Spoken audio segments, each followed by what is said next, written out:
Right, that's it. Our next speaker is James Wilson from Colorado State. Yeah, and I purposely put more things in the slides that I'm going to speak on because I know that some things I'm not going to do justice to. So here's things you might look into if you're interested in various categories. I don't claim that that's exhaustive, but many things that you might find you're looking for a reference for, I've tried to collate into, or collect into these categories. But we'll just hit a few of them in this talk. But for me, I think it's worth thinking about why are we doing group isomorphism beyond just a historical problem. And if you know something about the recent work in graph isomorphism, Latzi-Babelai proved that graph isomorphism is in quasi-polynomial time. It's got a lot of attention, and it certainly deserves it. But behind that question comes this one, and I'll try to motivate why this is graph isomorphism ends up being the easy part of this larger project that mathematicians will never solve. But here's the first example I know of for group isomorphism done in any really meaningful way. Dane asked if two trefoil knots were distinguished, and there's some meaning of what we mean here. We're not going to cut the knots, we're not going to sort of pass a string through another string, sort of what you think you would hand a tied knot. And you can see that they look different, but they're also somewhat similar. And so the first thing you might try, if you're thinking, oh, I'm going to use group theory to solve this problem, is I take some group and attach it to these knots. And so Dane does this, and he computes, the fundamental group is the same, they're both circles, so that's not really the interesting thing, but that's not where the knot is happening. The knot is happening in R3. So you take the complement of the knot, that's at least meaningful. But then the surprise, I think, for me was I expected these to just be different groups when I was first reading out this proof. And in fact, they're the same group, and that's explained by a sort of a symmetry you see here. And that's when it really gets interesting. Because what's really happening, and this is something that happens in all systems, is that at some point you get things that are so close together that you actually do get these collisions of automorphisms, and yet you have to distinguish them somehow. So here's what he did. It's since been superseded by Jones polynomials, which is sort of an invariant theory approach, but I like the group theory approach. It teaches us something. This particular isomorphism that's evident by just taking a mirror between these two pictures will actually convert this knot crossing into that kind of a crossing. And if you write that down in a sufficiently robust way, that violates something you were told is not allowed in the kind of transformations. So even though there's an isomorphism between these two groups, it's not one that comes from something geometrically allowed. But that doesn't rule out some other creative isomorphism between these groups that does actually preserve the geometry. So how would you rule that out? Well, you go to a second order, a higher order problem, you take the automorphism of the group you have.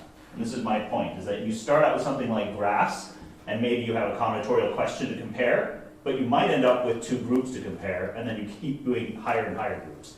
And when you compare the groups, what do? You just take a generating set, and you prove that on a generating set, these are torus knots, so they're not that complicated a group, but you can prove that none of the generators of an automorphism group of one of these will actually convert a crossing of this kind to a crossing of this kind. Therefore, when you compose them, they will all reverse crossing numbers, so none of them will be the kind that could have come from a geometry. Therefore, there is no geometric transformation one to the other. There was a very, very small hole in there that was corrected in 1980, because that's when it was observed. But basically, this is a correct proof. So the moral is this. Why study group isomorphism? Well, it's after you study something like graph isomorphism, which is universal for structure. That captures a lot of the things you want to compare. The very next level of question is comparing groups. And if you look at this, there's a Blavatsky H-level sort of study that says, in fact, it'll just keep going. You'll have higher level group voids going on. So this problem is going to be sort of where it gets hard, it stays hard forever. So we're not going to solve the infinity group void problem. But what can we ask? Well, let me give you a picture of what it looks like in terms of complexity. If you ask a computer scientist to explain group isomorphism, they almost always tell you about this one because it relates to their most interesting problem, but there's a lot more going on. Up at the very top, that's a famous Adian-Rabin theorem, finally presented groups. This is what Dane asked, can you actually test isomorphism with groups given by presentation? No, that's undecidable. We'll go through a little bit of that in a second. The one I'm going to focus on in this talk is right here, but there's quite a bit of work done in all these different categories. One thing I'll draw your attention to is this one right here. So Miller showed that, in fact, semigroup isomorphism is the same as graph isomorphism. So in some sense, if you don't want to think of something combinatorial, you're really an algebraist, then you can say all isomorphism problems in an algebraic flavor. and just think of semigroups. Does that help? I don't think so, but nevertheless, I mean, I can draw a picture of a graph, picture of the semigroups a little more subtle, but nevertheless, that is valid if you want to take that perspective. And because of Lotzi's recent work, this whole clump down here collapsed to the level of quasi-polynomial time. Notice I did put a gray box around here. What that must indicate is that we don't know something. That problem, if you think about what it'll mean, black box is going to say make no assumptions about how you put the group together. We actually don't know what's going on here. It's not in NP, it's not in co-NP, meaning I don't know how to test if you purport to have an isomorphism between two unknown groups. How would I check you're right? You just gave me maybe generators. How do I check all the other elements that I don't have? And if you tell me they're not isomorphic, how would I confirm that? So we're not even sure what to say about a box to put around here, and that's what makes it, to me, rather interesting. At least when you get down to matrices and so forth, there's like a brute force. You could write everything out and at least decide. But a little bit on the Rabin's version here. I'm going to use Rabin's proof, which in some sense comes later, but it was done independently. This is sort of when the US and Russia weren't talking about their mathematics very carefully. So it seems pretty clear from the history that Rabin's was independent, but certainly DeEnnes certainly has his own very interesting proof. But this is the one that I've bothered to understand a little bit. And it's built off the word problem, so Novikov and Boone had to sort of build examples. If you want an actual concrete example, you've never seen one, Rotman's theory of finite groups, or sorry, of groups, not finite, has the last chapter or so, and the book cover even has pictures of the Van Kampen diagrams you need to build this group. So it's a real thing you can hold on your hands and torture students with. So once you have that thing, what do you do to make an isomorphism problem? Well, so Rabin's treatment is, let's put all the sort of tricky stuff into a box called T, this little trigger group, and then you won't have to worry about the logic after that. And we'll do the same thing here because I don't want to take too much time on things that I don't know much about. So this T here is a group that's triggered by the group G and the word W. I have a group that has a word problem, and what I do is I say, if the word problem is, if this word actually is 1 in this group G, then I'm going to make this trigger to 0, to the trivial group.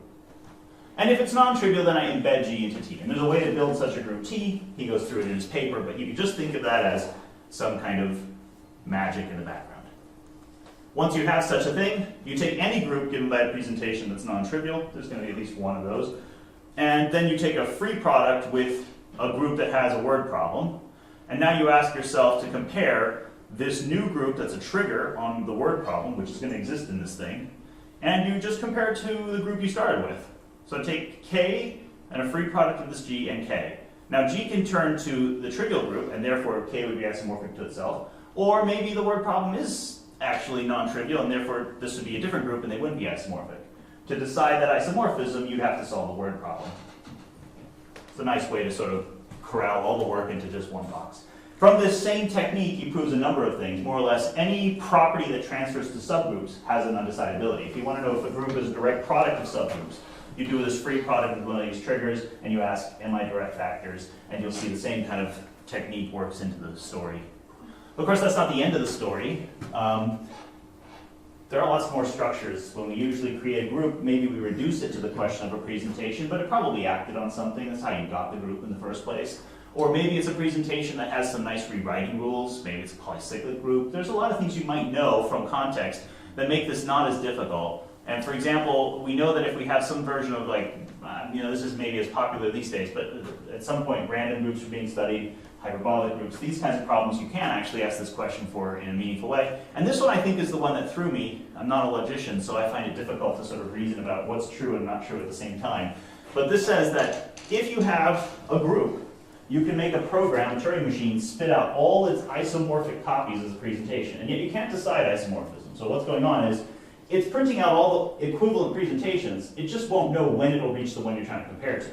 So you can't decide isomorphism by just looking at the ticker tape, because your group won't show up in any predictable way. But nevertheless, the computer does know how to write down the things that are equivalent to it. So we're not that far from being useful. And then for my interest are all the things that no one cares about. The virtually trivial I learned, right? The finite groups. So I wanted to spend time on the black box. Last week, if you were here, there was some lectures in which discussions about black box were being had. And I'm going to try to give you a little bit of formality here, just in case it was a little too vague, and also to make a small, modest improvement in one particular case. There are two views you can take on a black box group. You can be sort of the paranoid user. I have a secret group. It's important to me that you don't know I have the 27th sporadic symbol group, but I need to check some computations. So I'm not going to tell you my group, and so I'm going to give you this black box group. This is one view of black box, is that I have some kind of secret.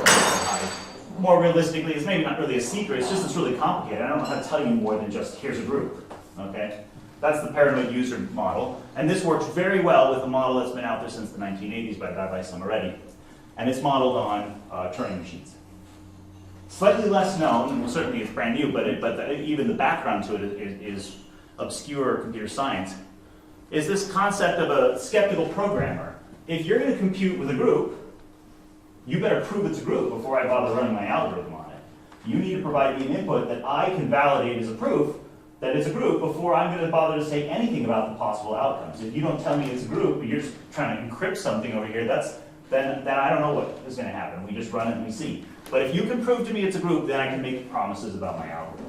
To me, that's the model I like, because then I can prove theorems that are a little bit stronger.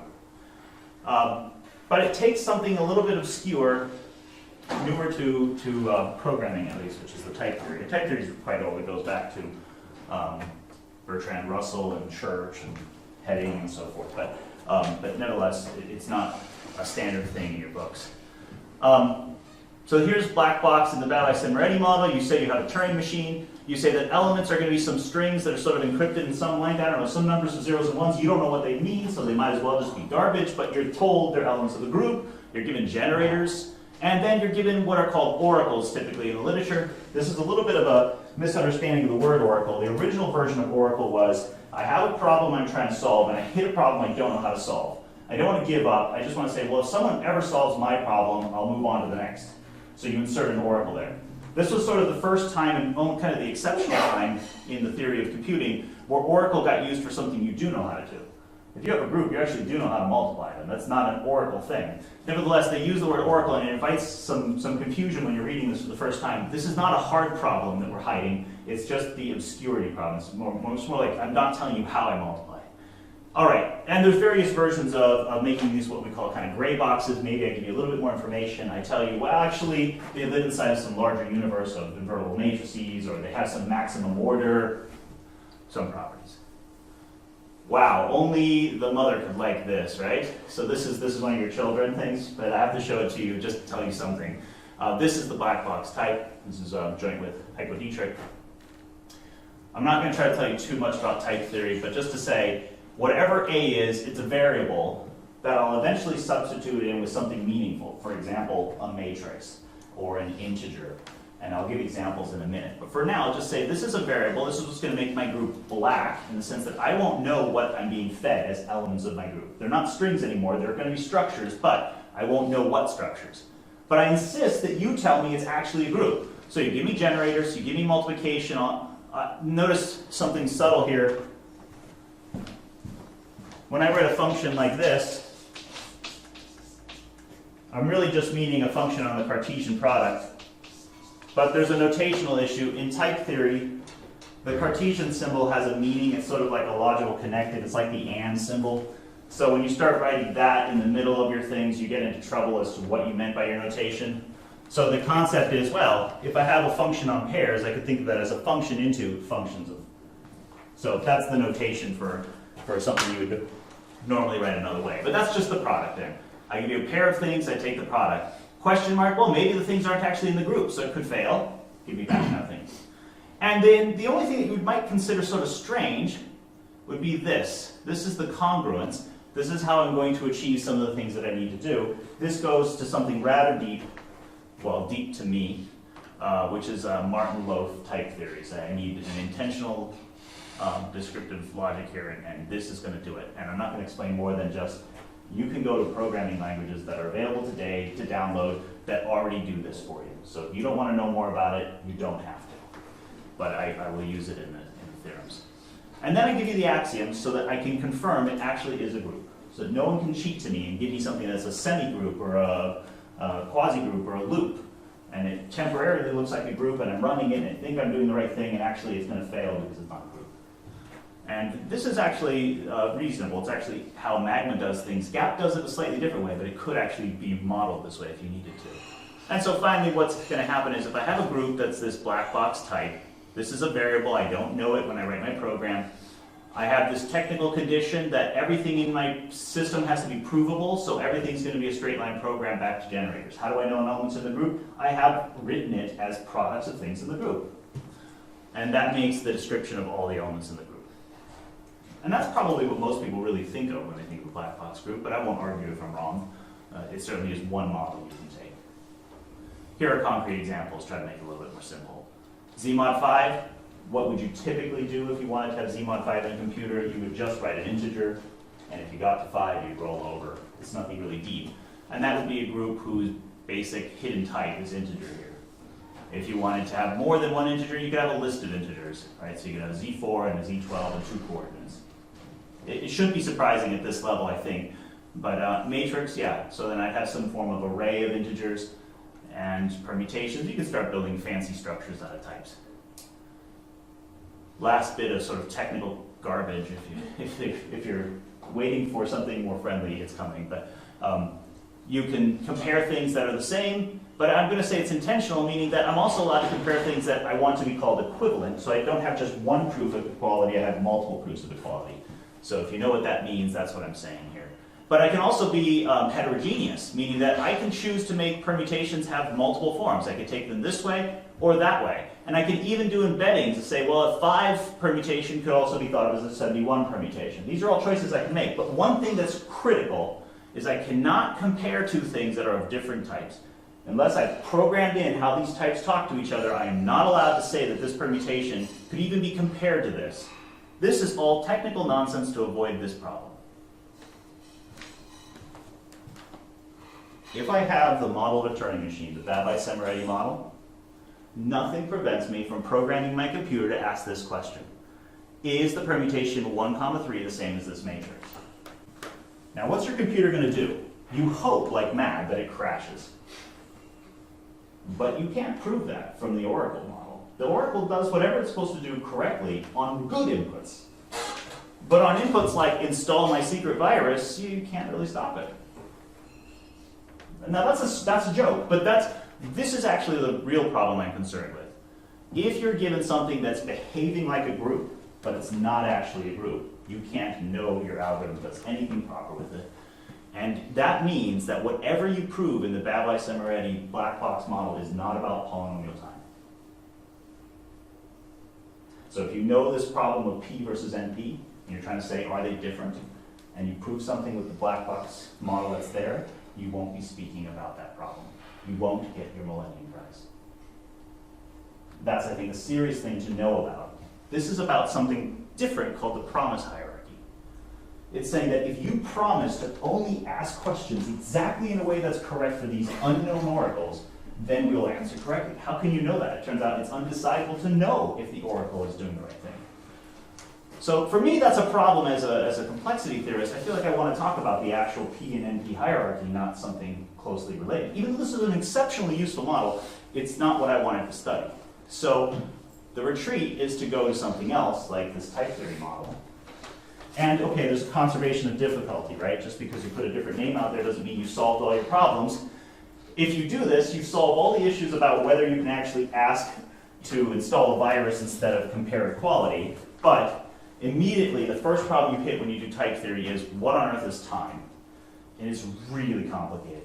If you've ever done any kind of beta reductions, you have so many choices for how you're going to extend the strings. And you can have examples where one extension sort of builds something that's linear in length, and the other one builds something exponential in length. So timing is very, very, very subtle, and it's only in 2014 that it finally got proved that you can actually make the model of P and NP for these things. That's partly why. And look, Babbi and Semeretti are incredibly wise people. They knew the problems that were there, but this was a problem before that time. There was no way to use this kind of a model. But we now have the technology to use it. So going forward, I would encourage people to at least consider talking about the actual P and NP hierarchy so we can make progress towards hard problems. Now let's go back to group theory. That's enough of the computer science side of things. What's the complexity if you just, you don't care about how you're going to compute, you're just going to be given something that's going to do it, you're not going to complain. What's the obvious thing to try? Well, you take the set of generators of your group, and you try all the possible images of that generated set in the second group, and you see which ones extend to an isomorphism. And do some kind of V-Dykes theorem there, check the presentation. Well, if you do that exhaustively, then the work you have is the size of the group raised to the minimum number of generators. So you'd like to have a bound on that. And thankfully, Bob Gorelnik and Lucchini have both given bounds, and it's exactly this number here. At least if you're thinking of it in terms of the order of the group. If you have a group of order n, then the most it can be generated by is this number mu of n plus 1. Mu of n is what? It's the largest power to which any prime exists in that number. So if I have a number like 2 to the 17 times 3 to the 41, or 81 here, why not, times 5 billion, that's going to be, actually I don't know what to say here, 541, that's a prime. It's not the biggest prime, it's not even 2, it's whatever one has the highest exponent. So this one, the mu, would be 81. And that number, plus 1, gives you a bound on the complexity of testing the isomorphism by this brute force method. Now, of course, if you have a group whose order is a power of p, then that number will be m. And then you'll have a p to the m, you'll get an n to the log n, which is kind of thought of as the de facto worst case scenario. So p groups are the hardest in this example. But a nice corollary of this in some analytic number theory is to simply say, look, but that means that there's a dense set of integers for which isomorphism is already in polynomial time in the group order. Now I'm doing a black box model, so that's exponential time for me, but nevertheless, this is still better than just nothing. And this idea of density, that's a nice way to solve a lot of problems that people actually ask naturally. Caution here, don't ignore the easy stuff. Everyone does this. Oh, I don't have to worry about the abelian groups, right? Z2 to the n. I have no idea how to tell if Z2 to the n is isomorphic to my group in less than 2 to the n time. I will take a very small growing function of n, and I still don't know how to do it. It's astounding to me that this group is kind of hard for isomorphism. Nevertheless, that's an example you can try to see if you can improve. So don't underestimate the need to look at simple groups. Like, it's not just let's go to the non-abelian simples. The finite abelian groups are still hard. All right, but let's knock off some of them at least. So this is with hypodietrich. We show, that in fact, for a dense set of orders, we could do this in time polynomial in the black box model. So that's an exponential speed up over anything natural. But it's only for a dense set of orders. But what this says is that when your fellow number theorist walks into your office and says, can I do this? You have a pretty good chance of saying yes. Now, they'll hand you an elementary BN2 group and you'll cry. But if they hand you a dense, if the orders of the groups are sampled in some way uniformly at random, whatever that should mean on an infinite set, then you have a pretty good chance of answering it quickly. And this is the last, I think, technical slide on computer science, but it makes me smile. Recall that there's this really hard problem of knowing whether somebody's giving me wrong information about a group. They're giving me things that are not in this group. I can't tell if it's in the group. And so there's this natural question called constructive membership. Tell me if some other thing is in my group. And it turns out to be equivalent to this thing, and it turns out to be, it's known to be no harder than this, but it turns out to be equivalent in this case, only in the type theory model. I don't know how to do this in a Turing model. So this is my first real use of the type theory here. So if I give you an isomorphism of an abelian group to G, G is a black box group, and I give you something in this type of G. Whatever G is, it's a black box group, it's got some type. I don't know what it is, my program doesn't get to take advantage of that. But whatever it is, it has a type. But I claim anything that's of that type, I can test if it's in G, and if it is, write it as a word, prove it to you. And the answer is really silly, you just do this. And why would this work? Well, either it's corrupted and this fails, it comes back as nothing, and then I prove it's not in the group. Or it actually came back as something, and then the laws of intentional type theory, Martin-Loeb theories, is that this has to be equivalent. So this is something weird, because in set theory we're used to the set is described and the things are its elements. In type theory the things doesn't exist until you build it, and then it attributes properties by judgments. So if you built this crazy thing, and then you built this crazy thing, if the laws of judgment say they're equivalent, now that should be in the set.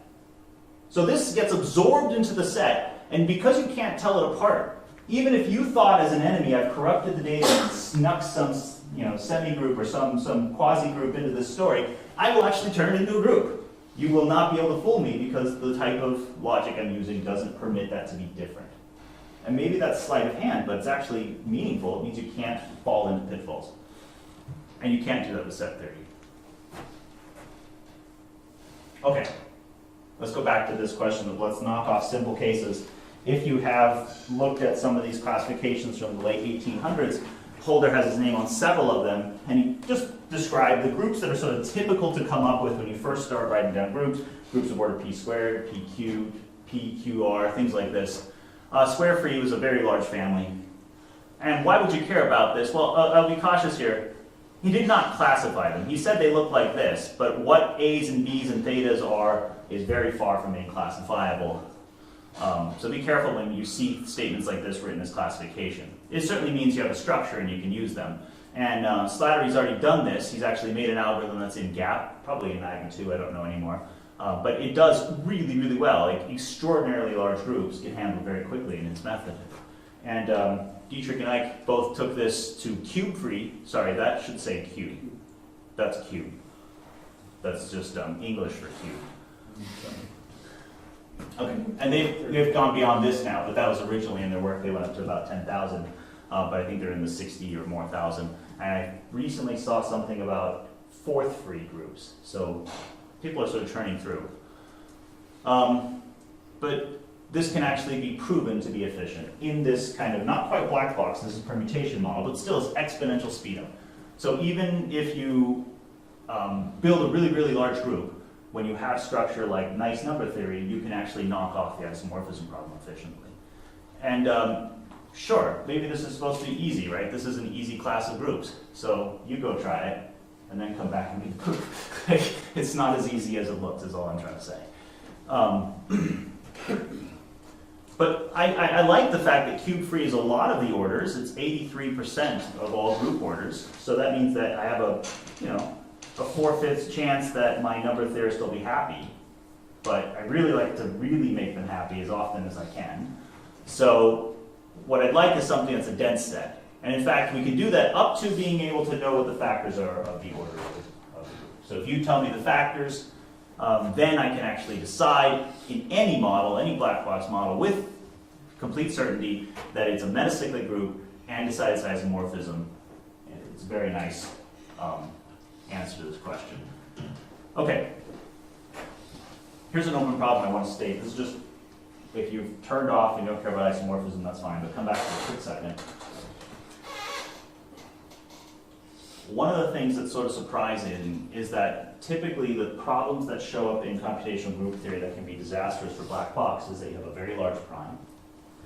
And you're asking a question about whether something is a power of another thing. So for example, you have this living inside of a very large finite field. And you want to know if that group is cyclic. This is something known as the discrete log problem. You get a very, very large prime in there, and you're trying to make one thing a power of the other. And we've already seen that if you have a strong enough isomorphism, you can actually use that to do membership testing, which means you can sort of ask if X is in Y and things like this. So these problems have thwarted most of the black box theory from saying just honest polynomial time, because they've had to say up to oracles to do discrete logs. Now I had to do an oracle for factoring. I haven't gotten rid of all of it, but I did not use a discrete log oracle. And why was that? And the answer is this open problem, which we've proved for solvable groups. But what we said is, we said, look, just about every large prime is useless for a group. In what sense? If you have a large prime dividing the order of the group, it probably is not acted on by almost anything. And whatever it is acted on by is so small you can just brute force eliminate that part of it. Now this is completely true in the solvable case. In the non-solvable case, well, of course you have groups like GL, which will have a few large primes that do get interacted with. But I claim they don't get interacted with in a way that matters. And that's what this conjecture is trying to ask. Can you say that if you have a group of order n, that there's a normal cyclic subgroup of coprime index, such that all the big prime composition factors are buried in this cyclic subgroup, and any power of p, a different p here, sorry. So if you have a divisor of this index of the centralizer, then it's actually small. Small enough that you can do the kind of brute force elimination. I claim that should be true. Well, actually, maybe I should just leave it as a no claim. Maybe I'll just say, open question, tell me if it's true. If it's true, then most black box theory doesn't need oracles of at least discrete log type. You just eliminate that from your theory. Sorry, James, the last P is a different P. That should be like an R. P than the first yeah, that should be a different, like whatever divisors there are of this index of the centralizer. If they're small, then in fact, from sort of some nice simple lemmas, you can eliminate the need to consider these large primes. So they won't occur. They just don't occur in terms of like computational work. You don't have to study them. And we use that in our previous proof. This is how we handle all the large primes. We just bury them. Okay. Now, topic digression, just because I think this is one of the neatest results. It's not my own, and I wished it was. I was very jealous when I saw it. And more power to Yao Ming for finding it. Okay, there's one sort of outlier in the theory of all isomorphism, which is this one by Bettina Eich, which was really amazing because it just works. I mean, if you have a group that you don't have any hope of testing isomorphism on, a polycyclic group, you should try this random test because it's going to solve it. But you can't explain why. In fact, you can even put boundaries on why. You can say, look, here's an extra special group, and it won't work for that one. You know how to do extra special groups already, so this isn't like a good counterexample. And so this theory was sort of lacking a reason why it should work, but and I won't explain how it works, but it basically shoots things at random but keeps some control on the structure. And we do have some better counterexamples now, but still, the point is it really outdid what theory knew. And well, there was one example out there in the literature on graphs, which tried to do the same thing. If you look at graph isomorphism, a graph can be tested for isomorphism rather efficiently with these practical algorithms. But then the theory couldn't necessarily explain it until this result of Babai, Erdos, Selko, in which they sort of show that if you just take the adjacency matrix of a random graph, you take that as the model of randomness. You have to have a model of randomness to make a comment about random graphs. That's their model. You can sample 0, 1s in a grid until you make a square symmetric matrix. If you sort the heaviest weight columns to the front, then sort of, I think it's like 10 log n, the first few columns already determine the isomorphism type of graph, almost always. So there's like no work at all. You just sort, and now you know if the two graphs are isomorphic or not. Okay? And that kind of explains a little bit of what's going on in things like naughty, though naughty really depends on Weisfelder-Lehmann, but we won't go into that. But nevertheless, this is why randomness works so well. And this is what you should think of when you read this paper, and I encourage everyone to do so who cares about isomorphism. What they do is they said, let's sample groups with a random commutator. So just a random alternating map gets put in these upper triangular matrices, and when you multiply, this V will hit another V prime, which you plug into this to find out what value you put into W. It's not really matrices, but it's a pretty simple data structure to capture what we're doing here. This samples an enormous number of groups. This samples on the order of the lower bound of known possible groups. So this is a huge family. And if you sample these at random in the same sense as adjacency matrix, you just pick a random set of generators, a random basis for V, V, and W, and then you put random structure constants there, then in fact there's a similar type of thing where you sort things to the front, and that initial piece, that small piece of data is all you need to compare. Unfortunately, it's sorting up to a change of basis, and for that they use something that sort of Peter and I refer to as adjoint tensor methods. So there's something deep at the very end of it. It's a different end story, but it's the same kind of idea. And I would love to see this implemented because it feels to me like that really will work on a lot of problems. It'll increase, for example, the extra special group would be gone. It would be no problem at all. Oh, we know how to do that other ways. But nevertheless, if this was coupled with other techniques, I think this would be the practical test for a lot of examples. So, but here are the questions I have. Does it actually work? Can you build it? And the second one is, I really think the bound they give is a little too aggressive. I don't think they need that much information. I think they get back to something even smaller. It doesn't have to be this aggressive. I'll take something smaller. But I think they're being far too generous with how much they look at. Even though it's still an improvement, I think we should improve it more. Let's see what happens. And then there's something that if you want to dig into more, at the end of my slides that I won't talk about, I'll describe what this is. But Sims proved that the total number of groups of order p to the n is at most p to the 227ths n cubed plus O of n to the 2.5. The 2.5 should be a 2, that's a conjecture of his. It implies a lot of wonderful things, but we don't know. But nevertheless, from that, in his method, is buried a presentation, which I claim is a more general random model for p groups. You can populate that presentation in the same way that you would populate a random graph, and that you should be able to do analysis in there, and perhaps even generalize the Li-Chow theorem. To be seen. All right, now to the problem that I was really headed towards. I'm going to try to get to something that came out of the theory of groups of finite Morley rank. So I'm not really going to talk on this much more than just show you a picture or two. But here's a question that I think has been asked by multiple people, at least it's been imagined by multiple people. But I have a group, and I'd like to know if I know this group already. That's kind of what the isomorphism problem is about. But it's unfair when it's trying to be isomorphic to something you've never thought of before. So I don't know what you're comparing to. But here's a group that a lot of people know about. Just make a bunch of matrices. So when can we know that a group really is just all these matrices? That's a very simple version of an isomorphism problem. Can you really recover this shape? Is that an isomorphism invariant, or is that just a happenstance of how you chose to write that group down on Wednesday? And I can tell you some answers. I can tell you if all you have are 3 blocks, then it's actually part of the group. And that makes me conjecture that, in fact, they're always part of the group. And if you have 3, then you can actually solve for them and put it in this shape. And so I'm asking, is that true all the time? I suspect so. And there's Lie versions. This isn't really a p-group theory thing. This is really about algebras, associative, non-associative. Anything that has a nilpotent radical will have this kind of a question, and the techniques apply there too. Now, I just wanted to put this up here because I didn't know if Josh was going to be in the audience. I really liked what he did here, so I want to mention that he's worked on this particular problem of how do you get that structure out of a very large complex thing. But I won't really talk about it more than to say there's a theory out there that lets you sort of build things up. And here's what it looks like. Okay, this is an illustration from one particular example.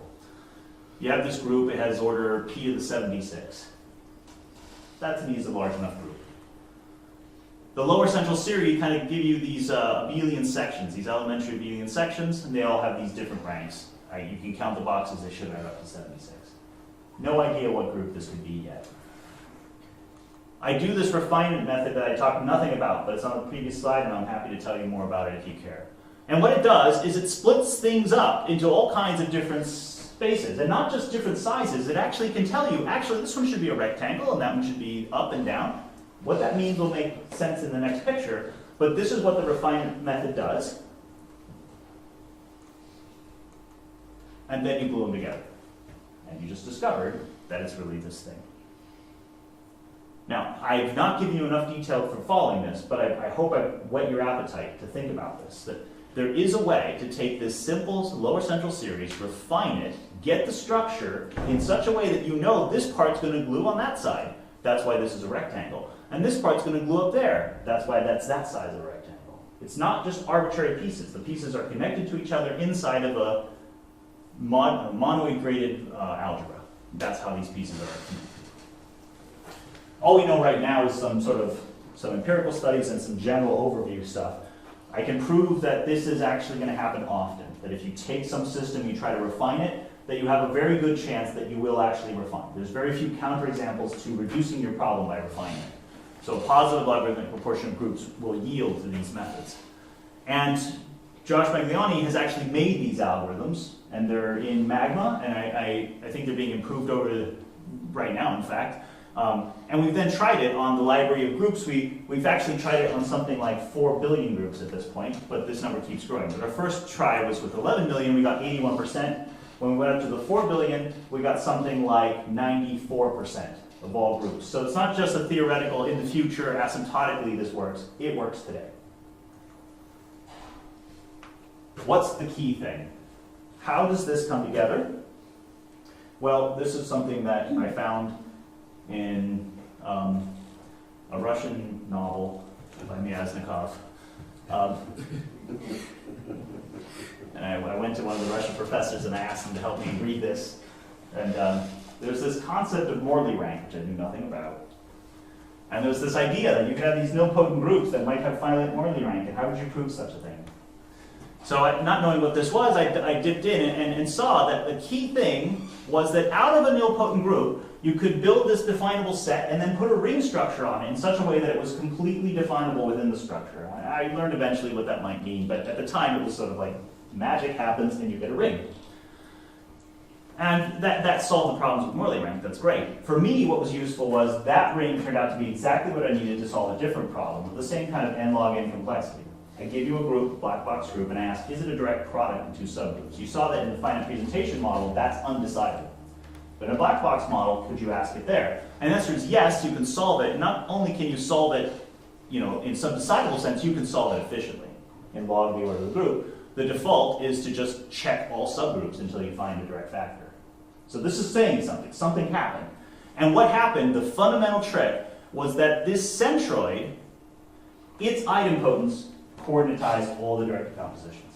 So I have a problem I can go factor polynomials from, and then I can find the direct factors. Well, I wasn't happy with that because I was actually studying something else called central products. But it turns out that with just a little bit of relaxation, you could define something similar to the centroid. You could do the same definable structure, but with less conditions. It would be a Jordan algebra, whatever that is, some non-associative structure. And that coordinatizes central products. And various things build up this way. With Pete Brooksbank, we built a similar thing. It turned out to be what's called star algebra with an evolution. And this we use to compute intersections of classical groups. And from then we've built multiple isomorphism tests with many co-authors, all building on this particular construction. I thought it was kind of like, we even wrote a paper, Pete and I, about why this was the right universal structure to build. It was sort of universal in a meaningful sense, and so you should only use this one. It solves all your problems. And we were wrong. So misunderstood what universal meant. Because there's an even more universal structure to build. But this one is really the end of the line. So it turns out, through a lovely correspondence, every affine scheme determines one of these definable sets. If the affine scheme is generated by homogeneous linear polynomials, I know that's a restriction, but still, you'll see why, then the corresponding definable set has an algebra structure. And not just any algebra structure, a Lie algebra structure, a natural Lie algebra structure. And if you take the linear homogeneous schemes, well, the theory of schemes tells you in sort of a simple way, there's one that's sort of generic, the biggest one, and it's kind of like the scheme on some degree. And that one gives you the most universal algebra, and it's the algebra of derivations. So now I think I'm confident saying this is the right algebra. Downside is it made a lot of work for us now, because I understood associative theory, but Lie theory and positive characteristic is a nightmare for me. And so we're slowly reproving all these adjoint tensor methods in this Lie theory convention, and it's sticky. But here's the basic picture I want to take away from this. What we're doing is a multilinear algebra problem. We have multiple vector spaces acting on each other. We're trying to see whether two things are in the same orbit under the action of a group in this large tensor product. So here's a picture of a tensor product. I have vector space on this side, and this side. So if I tensor them, I get a volume. Now the values in there, you should think of it as exponential, right? Each thing in there is a vector with coordinates in those positions. So you have p to the volume space that you're studying. The change of basis is to apply a matrix that's invertible here, a matrix that's invertible, a matrix that's invertible. So your exhaustive search, the size of your orbits, is where does this one take it, where does that one take it, where does that one take it. The bigger the volume, the more searching you do. But if you impose this universally largest Lie algebra, then almost nothing survives. Only the tensors that support this Lie algebra as derivations are left. And so you have this much smaller volume to search with much smaller red area. This is exponential decay, because these are all just bounds on how big the exponent is you have to search.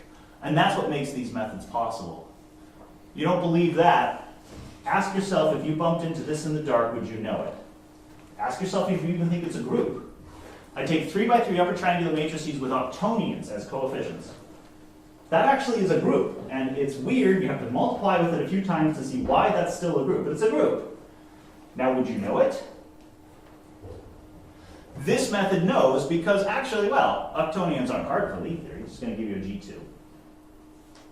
And you find that, and you can decode, and you can put it in the coordinates with octonions as coefficients. To me, that blows my mind, that you can not only detect that it's octonion, but you can block it up into matrix over octonions. I'm very happy with that, even though I only partially understand it. But here's my real question then, left open. Can you do this in general with any number of blocks? And maybe change the types of coefficients. Right now I'm saying over fields, but maybe you're going to do it over polynomial rings or something larger and larger. How many of these natural families of groups that are the kind that somebody knocks on your door and says, can you tell me about this group? Can you tell them about these groups? That's the question. I really don't know, but evidence is showing us something there. Okay. Last 2 minutes, I'll say something. I'm kind of a closeted constructivist. I don't really believe in the principle of excluded middle. So to me, things can be true, false, or somewhere in between. And I think isomorphism is a good example of that. So if something's isomorphic, you just tell me they're isomorphic by giving me an isomorphism. When they're not isomorphic, you might give me an invariant. But there might be something in between where I don't know what to tell you. I'd like an example of that. That's much more meaningful. So here's an example that Timothy GOWER'S tried to come up with. He was trying to do a polymath problem on how to solve isomorphism. And his view was, well, let's just find a bunch of invariants. If we find enough invariants, that'll decide isomorphism, because if you run out of invariants, then the groups will have to be isomorphic. It's a natural thing to try, but I don't believe it's true that the complement of isomorphism is non-isomorphism. But nevertheless, here you go. You say, what if all the subgroups that are cyclic are the same? No, that doesn't tell the groups apart. You know examples. What if I make an example of two generated subgroups? I take all the two generated subgroups and ask, does that make them different? You might work a little harder. The first example shows up at around 600. But you might have your own crafty technique to build such an example, but you have to work a little bit to come up with a counterexample. What if I instead say, these start getting called profiles. The two profiles, all the two generated subgroups. Three generated. Do you know a group that if all the three generated subgroups were the same, makes the two groups different, that the two groups could still be different?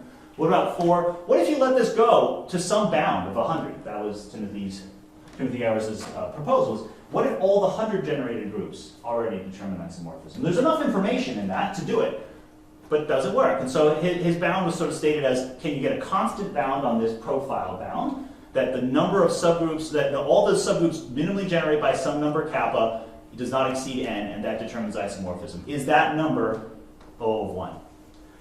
And it did last for a little while, but there's clever p-group theorists out there. And, oh, sorry, I thought I deleted those slides, but this is the result of what I'm going to say. George Glauberman and Grabowski both independently found examples of what we call relatively free groups in a variety, where in fact this grows beyond a bound of constant, grows by square root of L. Now the upper bound is log the order of the group. That's the most of the number of generators could ever be. Two independent, very wise people come up with an example, then that must be the bound. That was Lotzi's validation for this conjecture. He said this is in fact going to be true. This is the upper bound. You should not make limits on p-groups is the lesson I'm going to teach you. They will not do what you ask them to. In fact, it's not the bound. You can create a family of groups in which all proper subgroups are isomorphic, all proper quotient groups are isomorphic, all characters are the same, they have the same automorphism groups, and a whole number of other things that you don't necessarily care about, but that are known invariants, and that are not isomorphic. There's an exponential family of groups that exactly behave like they're the same group for all purposes that you know as a group theorist, and they're not the same. And yet, you can even test that they're not the same in polynomial time, in the black box model. You can just write down an isomorphism for them. And I'll leave you with this group, this family. So I think everybody should know it.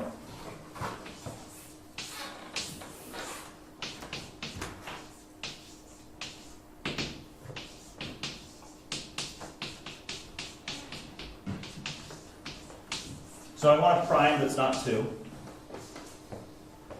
And I want E another prime. And I think I need it to be at least 3. Okay? So this is just a Heisenberg group of order p to the 3e. So now the family of groups I want you to consider is exactly the family of quotients of this Heisenberg group having order 2e plus 2. So if you were at Martin Katzenbach's talk yesterday, he was talking about the quotients which have order p to the e plus 1 of some group.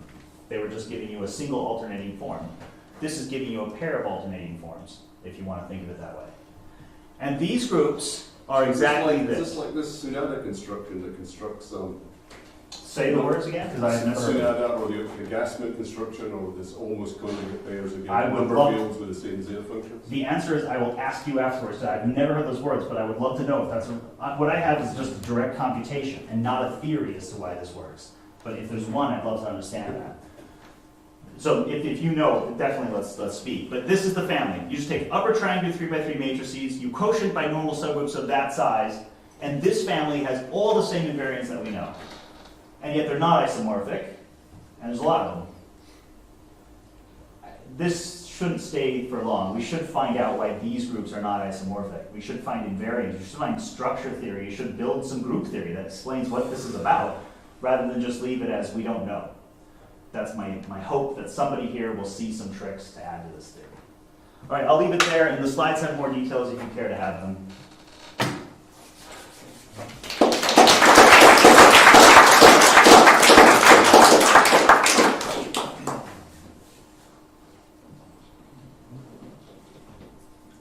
Yes. About this lovely example, there is a theory of pairs of alternating bilinear forms by Charlotte. You probably Yeah. know it. We actually, I use this in some sense. So this is in the tame category of things, but what's happening here is that these are all indecomposable, they're all tame, but the parameter is changing, so that's how you're getting different ones. But unfortunately, that's not, so when I call something an invariant, it needs to be something you can compute easier than just testing isomorphism directly, right? Of course, there's an invariant where you say, write down all the possible homomorphisms, right? But the goal of an invariant should be it takes less time to answer the invariant than it does to just ask the question. And that's the issue with using like these Charlotte or Vishnevetsky There's something invariants. about Pfaffian. Yeah, so exactly right. And the Pfaffian here would be hard to compare, as hard to compare as just doing this. And they, this is the bound you're trying to beat. I find that hard to beat. But that bound is just simply saying, sorry, that should be an E instead of an L, just because I didn't realize I had different letters. So I can test in E to the 6th time whether these two things are the same, but it'll be a zero knowledge answer. Hey, they're not isomorphic. And you ask me why. I say, well, because I ran my program and it told me. And that feels like an unsatisfactory math answer. It's not true because I said so. But that's the best I can tell you right now. That's like the optimal solution is to run my program, and then I'll tell you if they're not isomorphic. And you will just have to believe me. I don't think that's the right answer. It's just the answer I know right now. More comments? Yes. So you mentioned that you're still on tame problems, so I mean, what about, you're not far from wild problems, right? I mean, what would you expect? We have several examples that are wild that we do solve very efficiently, but what we would then say is that you have to, so wild isn't usually a problem for isomorphism. For example, you can take two modules that are generated by 700 matrices, and you can test them for isomorphism really fast. But of course it's wild at that point. The question of classifying them is wild. So I think wild tame dichotomies... You're embedding the problem somehow in a fundamental way into the structure of the group. I mean, I'm claiming you could make this a 3 instead of a 2. I just try to make the smallest example. You can make this a 3 and you would still, now it would be wild, and you'd still have a really hard time telling me what's really going on. The isomorphism test will still work. You can change this to any constant. Yeah, that was the point, you know. What I'm saying is, even in the tame side, I still don't know what to do. More questions? I didn't really understand your reference to Myasnikov's novel. So the centroid is actually Marzev coding like to code a ring into a nilpotent group. Yeah, that's the same But thing. what's that have to do with Morley rank, which was a bit Oh, later? oh, I mean, okay, I don't know, it was used in there, right, it was used in there, I mean, okay, I learned it out of this, what I call a Russian novel, because it took me that long to read it, right? But the point was, then I found that Borovic had written this excellent book that described it in a much simpler way, and there it describes how it's connected to Morley rank and so forth, so I didn't give that away, but yeah, the applications are probably more varied than just Morley rank, but that's the way I learned it when I first found it. More comments? This also have a problem not about math. The unpaid items from yesterday's dinner. Spaghetti bolognese, one espresso, one Montepulciano wine, hope it was good, one Pinot Grigio. So if you consume these items and not pay them, please. Afterwards, someone can speak, I don't think we'll want to do right now. Give it to me and I'll pass it on to the person who was like he's paid it yesterday. Especially spaghetti and lots of wine. Thanks. And let's thank James for his last time.